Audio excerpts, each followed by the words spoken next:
គោសនិងគោក្រហមអានេះគឺជាប្រយោគមួយដែលខ្ញុំប្រើសម្រាប់ក្នុងការធ្វើទីផ្សារឬក៏គំនិតមួយដែលខ្ញុំគិតសម្រាប់ការធ្វើ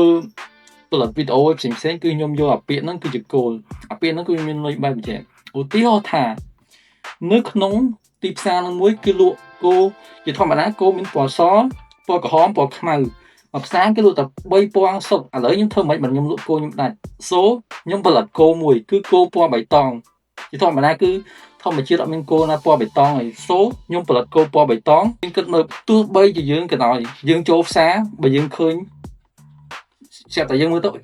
what គោពណ៌បៃតងអាហ្នឹងខុសគេយើងប្រកាសជាកលេចមើលគោមុនគេវាអត់ខុសអីពីប្រភេទ content ឬក៏ product អីផ្សេងៗដែលយើងយកមកលក់នៅក្នុងទីផ្សារបើសិនជាប្លែកហើយវាមានគុណភាពល្អទៀតគឺគេមើលមកយើងមុនគេហើយគេនឹងជ្រើសយកយើងមុនគេដូចគ្នា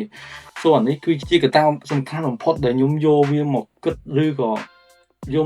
កវាសម្រាប់ជាគោលក្នុងការធ្វើទីផ្សារនិងយុទ្ធសាស្ត្រធ្វើវីដេអូរបស់ខ្ញុំមិនថាខ្ញុំធ្វើវីដេអូនៅក្នុង YouTube TikTok ឬក៏ Facebook អីផ្សេងៗគឺខ្ញុំប្រើប្រយោគនឹងជាគោល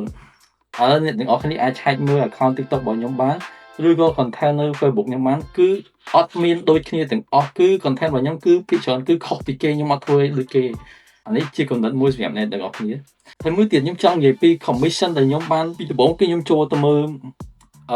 ខ្ញុំរកមើលផលិតផលដូចធម្មតាអញ្ចឹង and then ខ្ញុំរកមើលផលិតផលណាដែលវាប្លែក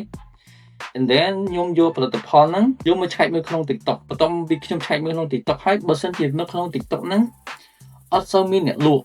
ឬក៏មានអ្នកលក់តិចគឺខ្ញុំនឹងយកអីវ៉ាន់ហ្នឹងមកលក់ខ្ញុំអត់លក់អីវ៉ាន់ណាដែលមានអ្នកលក់ច្រើនទេដោយសារតែបើសិនជាអីវ៉ាន់ហ្នឹងវា boom គឺគេមកទិញតែ store យើងមួយគេអត់ទិញ store ផ្សេងទេគឺ boom ចេញពី store យើងគេនឹងទិញតែ store យើងទេ store ផ្សេងគឺគេអត់សូវចូលទៅទិញទេគេទិញ store យើងមុនគេអានេះគឺជាចំណុចមួយខ្ញុំលក់តែអីវ៉ាន់ណាដែលមើលទៅវាសំខាន់គេត្រូវការហើយអត់សូវមានអ្នកលក់ច្រើនអាហ្នឹងគឺជាកត្តាចម្បងខ្លាំងបំផុតហ្មងដែលយើងអាចលក់បានច្រើនប៉ុន្តែបើសិនជាយើងលក់ផលិតផលមួយដែលមានគេលក់ច្រើនឧទាហរណ៍ដូចជាផលិតផលនេះឃើញគេលក់ច្រើនមានអ្នកប្រម៉ូទច្រើនដូចគ្នាយើងពិបាករក content មកប្រម៉ូទដូចគ្នាតែបើយើងយកប្រភេទ product ដែលមានអ្នកលក់តិចហើយលក់អត់សូវដាច់យើងយកអីវ៉ាន់ហ្នឹងយើងអាចមានឱកាសយកវីដេអូមកពីចិនក៏បានយកមកផុសនៅ TikTok គឺវាអត់មានបញ្ហាអីទេព្រោះចិនគេអត់ប្រើ TikTok ទេcontent គេគឺអត់មាននៅក្នុង TikTok ទេ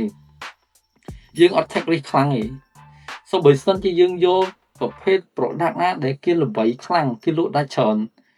ហើយអាហ្នឹងនៅ TikTok ចិនក៏មានអាហ្នឹងគឺយើង take risk ខ្លាំងហ្មងដោយសារតែមានអ្នក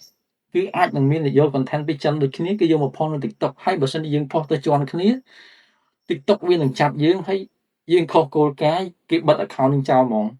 អាហ្នឹងគឺក៏អត់កើតដែរចំណុចហ្នឹង